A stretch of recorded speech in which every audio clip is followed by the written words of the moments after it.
Alors, la greffe qui est connue depuis très longtemps, c'est la greffe de tout le pancréas. Ça, c'est très très lourd. Parce que quand on est greffé, il y a plein de médicaments que tu es obligé de prendre pour supporter l'organe qui est en plus. Des médicaments en plus. Ah oui, c'est des médicaments anti-greffe, donc c'est très lourd. Tu es tout le temps à l'hôpital, tous les greffés, ils passent énormément de temps au CHU.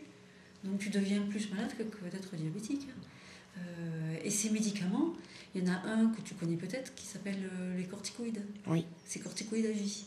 Oh. Corticoïdes à vie quand on est diabétique. Donc en général, une greffe de pancréas, on va la faire que quand on va te faire une greffe pour autre chose. C'est-à-dire quand tu as une insuffisance rénale sévère, à tel point qu'il faut avoir une greffe pour éviter la dialyse. Ça veut dire dans des cas exceptionnels. Parce qu'un diabétique qui est bien équilibré, il n'a pas d'insuffisance rénale. Donc ça, c'est la greffe du pancréas en entier. Ça se fait presque plus. Sauf pour des gens très fragiles qui ont besoin d'une greffe de rein en même temps. Donc comme ils sont obligés de prendre les médicaments pour le rein, pourquoi pas pour le pancréas en même temps. Et après, il y a les greffes d'îlots pancréatiques. C'est ça que tu as vu? Oui, avec le docteur Renard à Montpellier. Exactement. Il a fait la premier patient. Alors, il travaille sur deux choses.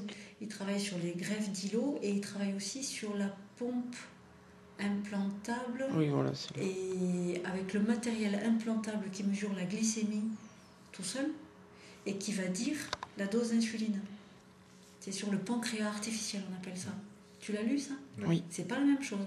Alors, la greffe de cellules, on fabrique à l'extérieur des petites cellules pancréatiques et on va les injecter dans le foie.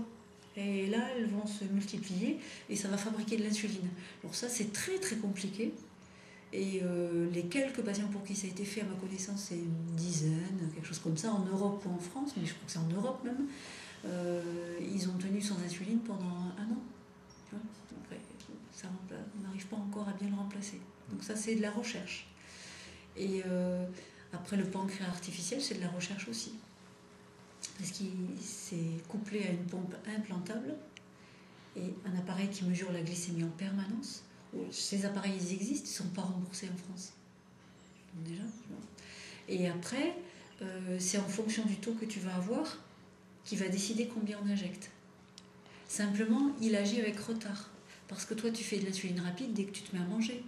Pas parce que tu es en hyper. Tu vois? Donc, si dès que tu es à 3 grammes, si on attend d'avoir 3 grammes pour monter l'insuline, c'est ça le problème. Mais on fait de l'insuline à ce moment-là et on est à risque d'hypo derrière.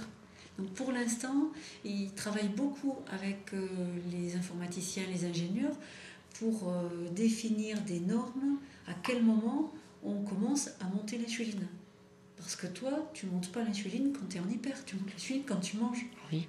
Et ça, si on ne se fie qu'aux glycémies qui montent, il ne peut pas le savoir, l'appareil.